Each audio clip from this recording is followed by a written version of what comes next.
கர்த்தர் நல்லவர். Praise the Lord. நாளும் கர்த்தருடைய வார்த்தைக்கு நேராய், கர்த்தருடைய பிரசன்னத்துக்கு நேராய் நம்முடைய இருதயங்களை சிந்தைகளை திருப்புவோம். கர்த்தர் நம்மோடு கூட இடைபட விரும்புகிறார். வார்த்தையை கொண்டு நம்மோடு கூட பேசுகிற கர்த்தர் அவர். எடுத்து வாசிக்கலாம். 1 யோவான் 4ஆம் அதிகாரம் 19ஆம் வசனம். அவர் முந்தி நம்மிடத்தில் அன்பு கூர்ந்தபடியால் நாமும் அவரிடத்தில் அன்பு கூறுகிறோம். அல்லேலூயா. வேதம் சொல்லுகிறது, அவர் முந்தி நம்மிடத்தில் என்ன செய்தாராம்? அன்பு கூர்ந்தபடினால் நாமும் அவரிடத்தில். எத்தனை பேர் அவரிடத்தில் அன்பு கூறுறீங்க? ஆமென். நீங்கள் முதல்ல அன்பு கூறல, அவர் உங்களிடத்தில் முந்தி என்ன செய்தார்? அன்பு கூர்ந்தார். அல்லேலூயா. ஆமென். நாளின் செய்தியின் ஆலோசனையாய், சிலுவையின் அன்பு முந்தி எனக்காய் சிந்தப்பட்டபடியினால் அது முந்தி என்னிடத்தில் அன்பு கூறுகிறதா இருக்கிறது. அல்லேலூயா. கர்த்தர் நல்லவர். முந்தி அவர் நம்மிடத்தில் அன்பு கூர்ந்தபடியினால், அவர் என்னிடத்திலே முந்தி அன்பு கூர்ந்ததினால தான் நான் இப்பொழுது அவருடைய சமூகத்தில் என்ன செய்கிறேன்? நிற்கிறேன். அவரை நேசிக்கிறேன், அவரில் அன்பு கூறுகிறேன், அவர் மீது பிரியமாக இருக்கிறேன், அவரை பற்றி கொண்டிருக்கிறேன், அவரை நம்பி இருக்கிறேன். அல்லேலூயா. எப்போவுமே அந்த ஸ்டார்டிங் ரொம்ப முக்கியம். வண்டிக்கு என்ன இருக்கும்? ஸ்டார்டிங் ட்ரபிள் இருக்கும். மனுஷனுக்கு கூட ஸ்டார்டிங் ட்ரபிள் அப்பப்போ வருது. இந்த ஸ்டார்டிங் மட்டும் கரெக்டாக இருந்துருச்சுன்னா அடுத்து எல்லாம் ஸ்மூத்தாக என்ன செய்யும்? இந்த ஸ்டார்டிங்கை யார் பண்ணுறான்றது தான் முக்கியம். பழைய ஏற்பாட்டு காலத்தில், பழைய ஏற்பாட்டில் நீங்கள் நிறைய ராஜாக்களை வாசிக்கிறோம். அவங்களெல்லாம் நீங்கள் வாசித்து பார்த்தீங்கன்னா, ஒருத்தனுக்கு போகிறதுக்கு பயமாக இருக்கும். போருக்கு உடனே என்ன சொல்லுவான் தெரியுமா? முந்தி எவன் என்ன செய்கிறான்? அந்த களத்தில் முந்தி எவன் இறங்குறானோ அவன் எல்லாருக்கும் தலைவனாக இருப்பான். அல்லேலூயா. எப்படி அவங்க எப்படி மெர்ச் பண்ணியிருக்காங்க பாருங்கள். ஆக்சுவலாக ஒரு தலைவன் இருப்பார். இப்போ ஒரே தலைவன் கொண்டு வரணும் அப்படின்னா முந்தி யார் என்ன செய்யணும்? இறங்குறாங்களோ அவங்க தான் வீரத்தில் சிறந்தவங்க. அவங்க தான் அந்த படையை வழி நடத்துவதற்கு இருதயத்தில் வலிமை வாய்ந்தவர்கள் அப்படின்னு அவங்க முடிவு எடுக்கிறாங்க. இப்போ ஆண்டவர் சொல்கிறாரு, அன்பு கூறுறதுல தான் இப்போ முன்னாடி யார் அன்பு கூறுறதுன்னு ரொம்ப பெரிய ஒரு கேள்விக்குறி இருக்குது. ஆமென். இப்போ ஒருவர் பார்க்குறோம் அப்படின்னா எத்தனை பேர் இன்முகத்தோடு சோத்திரம் சொல்கிறீங்க? கர்த்தர் நல்லவர். சொல்கிற உங்களுக்கு கர்த்தரை ஆசீர்வதிக்கிறார். கவனிங்க, நம்ம ஆண்டவர் சிலுவையிலே சொல்லி கொடுக்கிற ஒரு ஆழமான சத்தியம். சிலுவையிலே நான் உன்னிடத்தில் முந்தி என்ன செய்தேன்? அன்பு கூர்ந்தேன். அப்போது ஆண்டவர் என்ன கற்றுக் கொடுக்க விரும்புகிறார்னா, என் பிள்ளைகள் எல்லாரிடத்திலும் முந்தி அன்பு கூறணும். அவரிடத்தில் நீங்கள் அன்பு கூர்ந்துட்டீங்க. வசனம் அப்படி தான் சொல்லுது. முந்தி அவர் நம்மிடத்தில் அன்பு கூர்ந்தபடியால் நாமும் அவரிடத்தில் செய்திருக்கிறோம், அன்பு கூறுகிறோம். இப்போ நம்ம அவரிடத்தில் அன்பு கூறுகிறோம். இது காமனாக என்ன செய்யுது? எப்போவுமே ஒரு ஸ்டேபிளாக நடக்கிற ஒரு காரியம். இப்போ ஆண்டவர் சிலுவையின் மூலமாய் உங்களுக்கும் எனக்கும் கொடுக்குற போதனை என்னென்னா, ஆலோசனை என்னென்னா, நீங்கள் முந்தி என்ன செய்யுங்க? அன்பு கூறுங்கள். யாரிடத்தில்? உங்களை யார் எதிர்த்தாலும் சரி, யார் நேசித்தாலும் சரி, உங்களை யார் என்ன நினைச்சாலும் சரி, நீங்கள் என்ன செய்யுங்க? அன்பாகவே இருங்க. அல்லேலூயா. ஆமென். சிலுவையிலே கர்த்தர் அதுதான் நமக்கு கற்றுக் கொடுக்கிறார். நம்ம அநேக காரியங்களை வேதத்தில் தியானிக்கிறோம். ஆனால் இந்த காரியம் கொஞ்சம் உள்ள ஆழமாக நம்மளை என்ன செய்கிறது? தொட வல்லதாக இருக்கிறது. ஆண்டவர் சொல்கிறாரு, என்ன சூழ்நிலையாக இருந்தாலும் அன்பு கூறுங்க. ஆமென். எத்தனை வருஷம் பேசலனாலும் அன்பு கூறுங்கள். எவ்வளவு முறை உங்களை பரிகாசம் பண்ணியிருந்தாலும் என்ன செய்யுங்க? அன்பு கூறுங்க. காரணம், சிலுவையில் அவரையே அதுதானே செய்தாங்க. யார் செய்தா? சொல்லுங்கள். நான் தான் செய்தேன். அல்லேலூயா. அன்னைக்காவது ஒரு வாட்டி அடித்தாங்க. இன்றைக்கெல்லாம் நம்ம ஓயாமல் என்ன செய்கிறோம்? நீங்கள் பாவம் செய்யும் போது தான் அவரை சிலுவையில் என்ன செய்கிறீங்க? அடிக்கிறீங்க. பொய் பேசும்போது அவர் சிலுவையில் அடிக்கிறீங்க. பேதுருவை போல் அவரை சபிக்கவும் சத்தியம் பண்ணவும் தொடங்குகிறோம். ஒவ்வொரு நாளும் ஆண்டவர் சொல்கிறாரு, நான் உங்களால் தினந்தோறும் கஷ்டப்பட்டுருக்கேன். ஆமாம். என்னையும் சேர்த்து தான் சொல்கிறேன். நீர் ஒழுங்காக கேட்கக்கூடாது. என்னையும் சேர்த்து நம்ம எல்லாரும் நிமித்தமாக அவர் தினந்தோறும் என்ன செய்கிறார்? அடிக்கப்படுகிற ஆடை போல தான் எண்ணப்படுறார். ஆண்டவர் சொல்கிறாரு, நீ அன்பு கூறுகிறதுனால என்னை நீ வெளிப்படுத்துகிறவராக இருக்கிற. ஆமாம். ஆண்டவர் நான் சொன்னேன்ல, நீங்கள் பழைய ஏற்பாட்டிலேருந்து புதிய ஏற்பாடு வரைக்கும் கொடுக்குற ஒரே பிரதான கட்டளை உன்னை நேசிப்பது போல பிறரை நேசி. சிலுவையில் அதை தான் ஆண்டவர் முன்னோடியாய் செய்து காண்பித்திருக்கிறார். இங்கே வேதம் சொல்லுகிறது, அவர் முந்தி என்னிடத்தில் அன்பு கூர்ந்தார். ஒருவர் என்ன செய்யணுமா? கனம் பண்ணுறதில், அன்பு கூறுகிறதுல முந்தி கொள்ள வேண்டும். ஆமென். இதற்கு பலன் உங்களை நீங்கள் யார்கிட்ட முந்திரீங்களோ அவங்ககிட்ட வராது, பரத்திலிருந்து வருகிறதா இருக்கு. அல்லேலூயா. கவனிங்க, ஆண்டவர் நம்மளை உருவாக்கணும்னு நினச்சிட்டாருன்னா நம்ம அவரிடத்துல சில காரியங்களை நம்ம முழுதுமாக ஒப்பு கொடுத்தே ஆகணும். அதில் முதல் காரியம், முந்தி அன்பு கூறுங்க. உங்களுக்கு பிடிக்காத இடத்துல தான் முதல்ல நீங்கள் அன்பு கூறணும். உங்களை யாரெல்லாம் பகைக்கிறாங்கன்னு உங்களுக்கு தெரியுது, அவங்க இடத்துல நீங்கள் நல்லா அன்பு கூறுங்க. அல்லேலூயா. நான் சொல்கிறேன், அந்த பகையவே இல்லாத அளவுக்கு அந்த அன்பு மாற்றும். அந்த பகையை அப்படியே ஒன்றும் இல்லாத புகையாக போகிற மாதிரி என்ன செஞ்சிடும், அந்த அன்பு மாற்றும். ஏன்னா அது சிலுவையிலிருந்து உங்களுக்கு கிடைக்கப்பட்டது. சிலுவையில் நிமித்தமாக சிலுவை கொடுக்குற ஆலோசனையை வாங்கி நீங்கள் என்ன செய்கிறீங்க, அதை நீங்கள் டிஸ்ட்ரிபியூட் பண்ணுறீங்க, அந்த அன்பை நீங்கள் பரிமாறுறீங்க.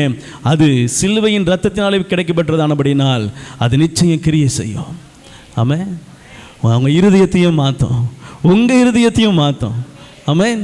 வசனம் இருபுறமும் அது அங்கேயும் குத்தும், என்ன இடத்துலையும் குத்தும். ஆமென். அப்போ ரெண்டு பேரிடத்துல இருக்கிற எல்லா கரைகளையும் குறைகளையும் அது என்ன செய்யுது, அகற்றுகிறதா இருக்கிறது. ஆகவே முந்தி அன்பு கூறுங்கள். ஆமென். பக்கத்தில் பார்த்து சொல்லுங்கள், முந்தி அன்பு கூறுங்க. நீங்கள் முன்னாடி அன்பு கூர்ந்துருங்க, பின்னாடி கர்த்தர் பார்த்துக்குவார். அல்லேலூயா. முன்னாடி போக வேண்டியது உங்கள் வேலை, பின்னாடி காக்க வேண்டியது அவர் வேலை. அல்லேலூயா. ஆமாம், முன்னாடி போக வேண்டிய உங்கள் காரியங்களை எல்லாவற்றையும் கர்த்தர் என்ன செய்வார், செவ்வாய்ப்படுத்துகிறவராக இருக்கிறார். அல்லேலூயா. கர்த்தர் நீதிமொழிகள் 8ஆம் அதிகாரம் 17ஆம் வசனம், என்னை நேசிக்கிறவர்களை நான் நேசிக்கிறேன், என்னை நேசிக்கிறவர்களை நானும் நேசிக்கிறேன், அதிகாலையில் என்னை தேடுகிறவர்கள் என்னை கண்டடைவார்கள். அல்லேலூயா. ஆமாம், நீங்கள் வசனம் அழகாக சொல்லுது, அவரை நேசித்தீங்கன்னா அவர் உங்களை நேசிக்கிறாரா. அல்லேலூயா. முதல்ல அவர் என்ன சொன்னாருன்னா, நான் முந்தி உங்களுக்கு அன்பு கூர்ந்தபடினா நீங்கள் இந்த இடத்துல செய்கிறீங்க, அன்பு கூறுறீங்க. இஸ்ரவேல் ஜனங்கள் அல்லவா, அதனால் மறுபடியும் சொல்கிறார், அன்பு கூறுறீங்க. இப்போ அது கொஞ்சம் நாள் ஆகிடுச்சு. இப்போ ஆண்டவர் சொல்கிறாரு, நீங்கள் என்னை நேசிக்கிறீங்கன்னா நான் உங்களை என்ன செய்கிறேன், நேசிக்கிறேன். அந்த அன்பு சிலுவையிலிருந்து கொடுக்கப்பட்ட ஆலோசனை அன்பு. இங்கே ஆண்டவர் சொல்கிறாரு, டைரெக்டாக பேசுகிறார். ஆமென். உங்களுக்கும் அவருக்கும் இருக்கிற டைரக்ட் கான்வர்சேஷன். நீ என்னை நேசிக்கிறபடியா நான் உன்னை என்ன செய்கிறேன், நேசிக்கிறேன். நீ என்னை நேசிக்கலை அப்படின்னா நான் காத்திருக்கிறேன். அல்லேலூயா. ஆமென். ஆண்டவர் சொல்கிறாரு, என்னை நேசிக்கிறவரை நான் என்ன செய்கிறேன், என்னை நேசிக்கிறேன்னு எப்படி அறிந்து கொள்வது? அடுத்த வார்த்தை, அவரை கண்டடைய சக்க தமிழ் அவர் என்ன செய்வீங்க, தேடுவீங்க. அப்படி தானே? அவர் எப்போ தேடுனா அவர் எப்போ கிடைப்பாரோ அப்போ தேடுறது தான் அறிவுள்ள ஞானமுள்ள ஒரு மனுஷன் செய்கிற காரியம். இப்போ ஆண்டவர் சொல்கிறாரு, நீ என்னை நேசிக்கிற அப்படின்னு சொல்கிற, அதை எப்படி நிரூபிப்ப? அவரை தேடி அவர் சமூகத்துக்கு நீங்கள் அவர் இருக்கிற இடத்த கண்டுபிடிச்சிட்டிங்கன்னா நீங்கள் அவரை நேசிக்கிறீங்கன்னு அர்த்தம். அல்லேலூயா. அவர் அழகாக சொல்கிறாரு, அதிகாலை நான் என்ன செய்கிறேன், வருகிறேன். அப்போ என்னை தேடினா என்ன செஞ்சுக்கலாம், நான் இதுக்கு சின்ன பிள்ளைங்க ஒளியும் போது நான் இங்கே ஒளிஞ்சிருக்கிறேன் அப்படின்னு சொல்லிட்டு போய் ஒளியும்ல, அது மாதிரி ஆண்டவர் சொல்லி கொடுக்குறாரு. ஏன்னா இங்கே தான்ப்பா இருக்கிறேன் அப்படின்னு சொல்லிட்டு என்ன செய்கிறாரு, இருக்கிற இடத்த எல்லாத்தையும் சொல்லிட்டாரு. தேடினா கண்டடைவாய். ஆமென்.